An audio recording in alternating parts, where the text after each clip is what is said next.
In this true crime documentary, Grant Amato was obsessed with a Bulgarian webcam model and spent about 4 hours in one-on-one private sessions every day and spent $200,000 of his parents' retirement savings. He stooped so low that he begged her to meet her in person. Would you believe that when family tried to forbid him from contacting the model and tried to help him with his obsession, he shot his entire family? In this video, let's take a closer look at the Grant Amato case.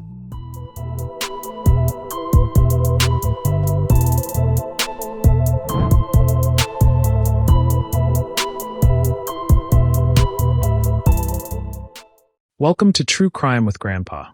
You are awesome and don't believe people who tell you otherwise. This true crime story takes place in Chilwota, Florida, a quiet community where you wouldn't expect something this shocking to unfold.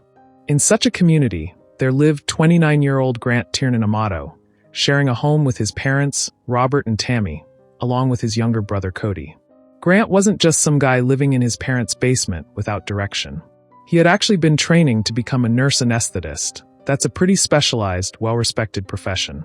But things started going sideways when he dropped out of his program. Things got even worse when he lost his job at Advent Health Orlando. And here's where it gets really concerning. He was allegedly caught diverting anesthetic medication. That's not just losing your job. That's potentially criminal behavior. Due to his inability to find work following the charges, he attempted to become a streamer on Twitch, mostly by playing video games and live streaming. After the family paid for equipment and streaming setup, Grant Amato only pretended to become a Twitch streamer. But behind the closed doors, he was actually visiting adult websites including webcam sites, which is where Amato met a cam model named Sylvia Venceslavova, who went by the alias Sylvie or Adasuite online. Grant had presented himself as a wealthy, successful gamer to Sylvia. He would pay tokens by the minute for private sessions with her. He would spend up to 4 hours a night on the website, buying up to 5,000 tokens at a time costing over $600. On top of that, he also sent her various costumes and toys for the shows. Within a few months, Grant poured more than $200,000 into private webcam sessions with Sylvia. And the money he was spending was his parents' retirement savings, money they had worked their entire lives to accumulate. Sylvia was unaware he was stealing the $200,000 he sent her. For her, it was purely a business transaction. When his family discovered what was happening, they were devastated, but they didn't kick him out. They tried to help him. They spent $15,000 to send him to rehabilitation for online addiction. Think about that. Even after he had stolen their life savings, they were still trying to save their son. They forbade him from contacting Sylvia again, hoping to break the cycle of obsession. Grant's family reached out to Sylvia and told her Grant had been lying and stealing to pay for online sessions with her. After that, Sylvia stopped private webcam sessions with him.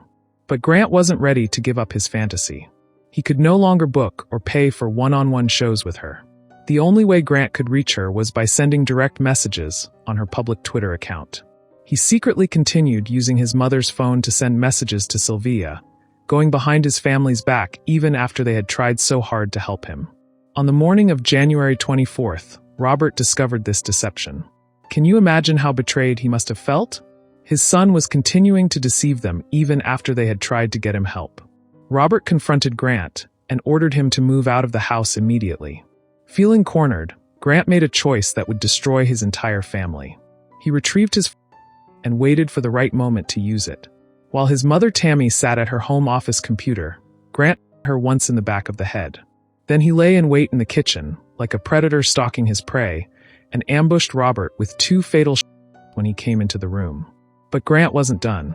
To get his younger brother Cody home from his nursing shift, he used Robert's phone to send a text message. "Need you ASAP, family emergency." When Cody arrived and entered the house, Grant put him in a storage room. To try to cover his actions, Grant placed the phone on Cody's body. He wanted people to think that maybe Cody took his parents' life before taking his own life.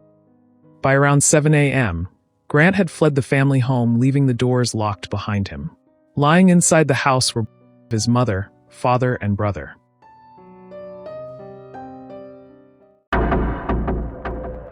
The investigation began when Cody Amato failed to show up for his mid-morning nursing shift on January 25, 2019. Cody was the kind of person who didn't just skip work. his colleagues knew something was wrong. At 9:17 a.m., deputies from the Seminole County Sheriff's Office went to the Amato family home in Chuliota to conduct a wellness check. When they arrived, they found all the doors and windows locked from the inside, so they had to force their way in. What they discovered inside was absolutely horrific. 59-year-old Margaret Tammy Amato was slumped over her home office desk.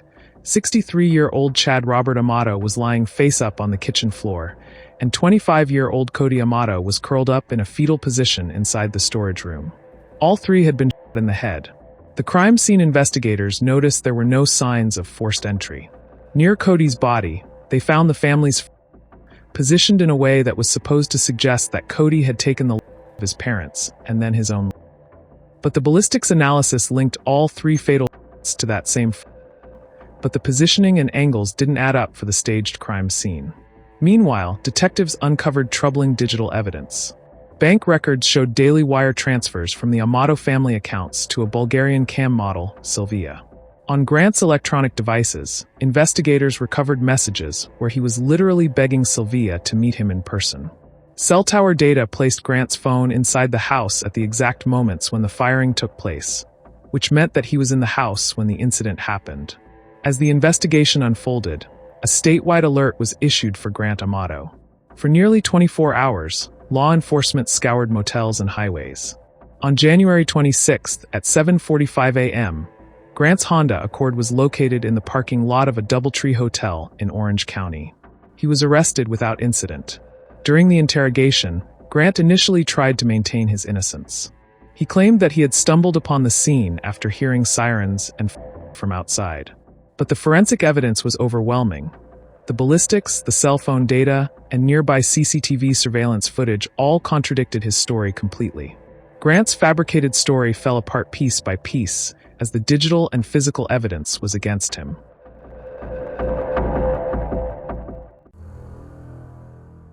The Amato family news stunned Chuliota, sparking candlelight vigils and continuous local media coverage. Grant Amato's trial opened on July 15, 2019. Prosecutors introduced rehab records, financial statements documenting more than $200,000 spent on Cam's site, and chat logs with Bulgarian model Sylvia as motive evidence.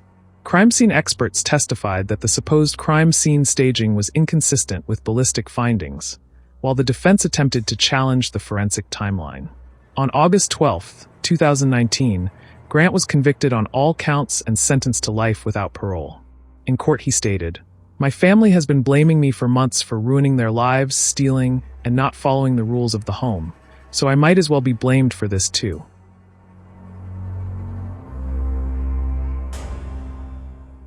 Grant Amato's motive was rooted in obsession and financial desperation. His infatuation with Bulgarian cam model Sylvia, coupled with an addiction to private webcam sessions, had driven him to drain more than $200,000 from his parents' retirement fund. Facing exposure and the collapse of his fantasy world lead him to eliminate the very people who stood in his way.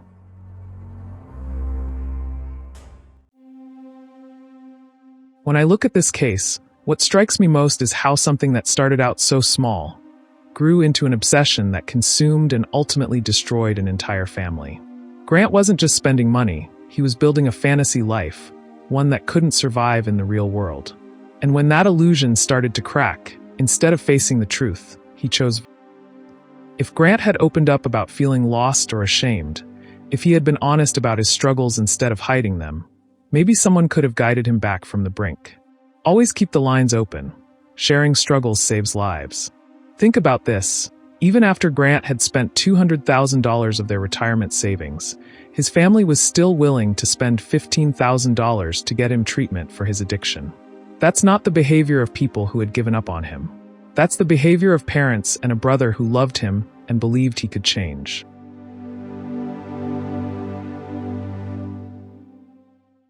So what do you think about this case?